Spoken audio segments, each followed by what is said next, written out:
morning, Pilipinas! Live mula sa Pag-asa Weather and Cloud Forecasting Center. Official na po ang simula ng ating rainy season. Nilabas na po ng Pag-asa ang press release kaugnay ng onset ng rainy season. Kasilan, ito ang mga dapat tandaan. Gumagamit ang Pag-asa ng mga weather satellite. Isolated at localized thunderstorm. Umaraw man umulan, kaakibat nyo kami tungkol sa lagay ng ating panahon. Dahil sa Panahon TV, walang pinipiling panahon ang pagbibigay impormasyon. Ang programang ito ay hatid sa inyo ng Air 21. Sagot ko, padala mo!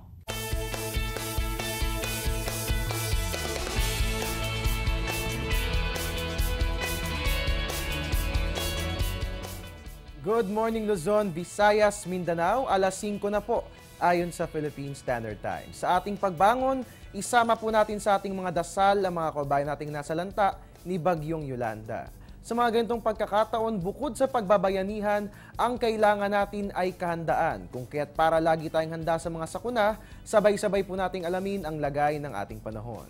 Live mula sa Pag-asa Weather and Flood Forecasting Center, ito po ang Panahon TV, nangunguna sa paghahatid ng ulat panahon araw-araw mula Lunes hanggang Linggo. Ako po yung weatherman, Harry Bayona, makakasama nyo ngayong Wednesday, November 13, 2013. Para sa kapapasok pa lamang na ulat, niyanig ng magnitude 4.5 na lindol ang Bohol kahapon ng hapon. Namataan ng Central Lindol, 81 or rather 31 kilometers northeast ng Tagbilaran City. Ayon sa Philippine Institute of Volcanology and Seismology o PHIVOLCS, ang pagyanig na ito ay aftershock umano ng October 15 Bohol earthquake. Pero ayon sa PHIVOLCS, wala naman umanong inaasahan pang aftershocks. Samantala, para mabigyan tayo ng update ukol sa mga kaganapan sa Leyte, atin pong silipin ang mga ipinadalang mga litrato ni Dr. Gary David.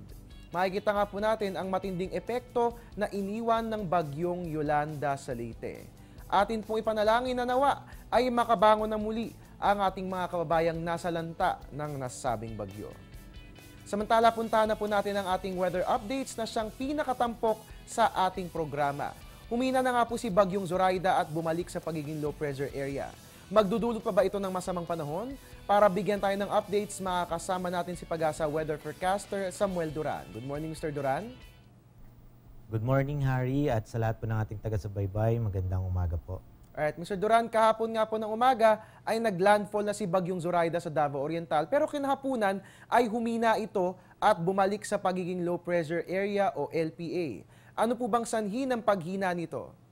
Si Bagyong Zoraida ay pinakamababang klase po o kategorya ng bagyo. So tropical depression po siya at nung naglandfall po siya dito sa may Davao Orientals, dito po sa may Mindanao, ay nag-interact na po siya sa landmass and then nagkaroon po ng hindi na po sapat yung kanyang moisture para ma-preserve niya yung pagiging bagyo, kaya eventually po naging low pressure area na po siya. Alright, mga kabayan, atin po narinig si Mr. Duran, hindi nga po sapat yung moisture na nakukuha nito ni Bagyong Zoraida dito po yan sa kalupaan, kung kaya't siya po'y bumalik sa pagiging low pressure area. Mr. Duran, base sa kanyang pagkilos, may posibilidad po ba na lumakas ang LPA at maging isang tropical depression ulit? O posible ba itong malusaw? Ano po ba yung mga senaryong ating tinitignan? Bali dito po sa low pressure area natin na binabantayan natin ngayon, ang possibility po niya, mas mataas po yung posibilidad na ma-preserve niya lang yung pagiging low pressure area niya. And then pagdating po niya dito sa may West Philippine Sea, ay maaari po siyang maging isang ganap na bagyo ulit. Alright, Mr. Duran, ano-ano mga lugar po ba ang dadaanan at tatamaan pa ng LPA? So sa ngayon po, itong LPA natin ay nandito po malapit na sa may Palawan. Kaya ang inaasahan na lang po natin ay yung Palawan ang tatamaan itong low pressure area sa ngayon po. Alright, mga kabayan, para sa mga residente po dyan sa Palawan, paghandaan po natin ang mga pag-ulan na ating mararanasan dulot ng nasabing weather disturbance. And speaking of mga pag-ulan, Mr. Duran, gaano ba karaming ulan at gaano kalakas ang hangin na dadalhin nitong LPA na ito? Ang mga pag-ulan bang dala nito ay posible pa rin makapagdulot ng pagbaha at pagguho ng lupa? So yung LPA po natin usually ay less than 45 kilometers per hour po ito. So yung moving itong LPA natin westward at meron pa rin po siyang dalang pag-ulan na mga moderate to heavy rains around to 5 to 15 millimeters per hour pa rin po. and sapat pa rin para po mag-trigger ng flash floods and landslides. Alright mga kababayan, narinig po natin si Mr. Duran, 5 to 15 millimeters po yung mga pag-ulan na ating mararanasan dyan sa Palawan. So in short, moderate to heavy po yan. So posible pa rin niyang mag-trigger ng flash floods and landslides. Kung kaya't kung malakas pong ulan sa inyong lugar at mababa po dyan sa inyong lugar, abay siguro dapat po lumikas na tayo ng sa gayon, maiwasan po natin ang anumang uri ng sakuna. At Mr. Duran, ang tanong po ng lahat, kailan po ba natin maaasahan ang paglabas ng low pressure area sa Philippine Area of Responsibility?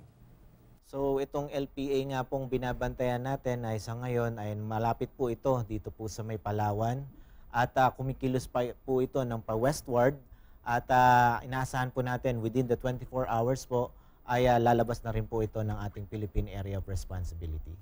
Alright mga kabayan, within 24 hours, inaasahan na po natin ang tuluyang paglabas ng low pressure area dito po yan sa ating bansa. Mr. Duran, paglabas po ba ng low pressure area na ito, bubuti na rin po ba ang lagay ng panahon dyan po yan sa Palawan? Tama ka dyan, Harry. Eventually, mas gaganda na yung magiging panahon dyan sa may Palawan. Siyempre, na-expect pa rin natin yung hanging amihan. Magbibigay pa rin yan ng mga light to moderate rains, lalo na po dito sa may Luzon. Alright, nabanggit niyo po yung hanging amihan, Mr. Duran. Sa Luzon, patuloy nga pong umiiral ang nasabing weather system. Kaugnay po niyan, magdudulot pa ba ng maalong karagatan ang hanging amihan? May gale warning po ba tayong nakataas sa kasalukuyan? So sa ngayon po, nakataas pa rin po ang ating gale warning. Bungsod pa rin po yan dahil sa ating hanging amihan. Dito po yan sa may eastern seaboard po ng central and southern Luzon, pati na rin po sa eastern seaboard po ng Visayas. Kaya't makakaranas pa rin po ng mga 4.5 to 3.4 to 4.5 po na taas na metro ng tubig dahil pa rin po yan sa lakas ng hangin, dulot po ng amihan. Alright, Mr. Duran, ano po bang aasahang lagay ng panahon ngayong araw? Ayon po yan sa 5 a.m. weather forecast ng Pag-asa. So sa ngayon po, yung binabantayan pa rin po natin na low pressure area, ito po ay nasa 115 kilometers east po ng Palawan. Kaya asahan pa rin po natin dito po sa may Palawan na makakaranas po ng mga moderate to heavy rains na maaari pong mag-trigger ng flash floods and landslides. At dahil pa rin po sa may northeast monsoon at yung wind convergence na rin ng easterly, asahan po natin dito po sa may Metro Manila, ang Calabarzon, Central Luzon, pati na rin po ang Kabikulan, pati na rin po ang mga probinsya ng Mindoro, Marinduque at Romblon ay makakaranas po ng mga light to moderate rain showers and thunderstorms.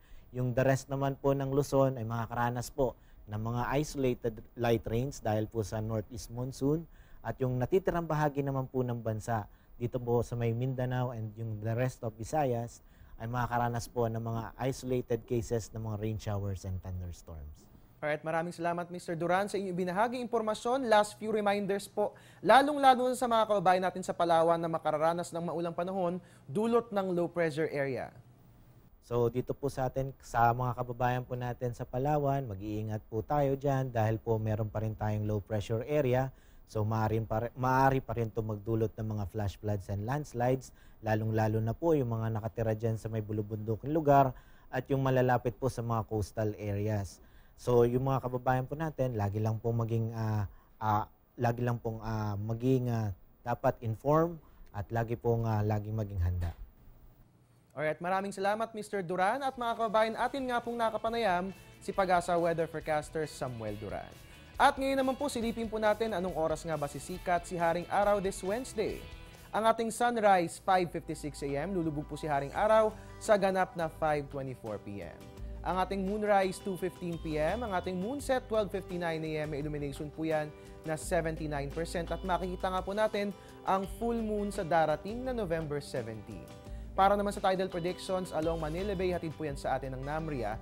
Ang atin nga pong high tide 5:58 a.m. itaas po yan na 0.67 meter. Ang low tide natin 12:18 a.m. itaas po yan na 0.43 meter. At mga kabayan, marami pa tayong dapat malaman tungkol sa ating panahon. Kung kaya't huwag po kayong aalis, magbabalik po ang Panahon TV.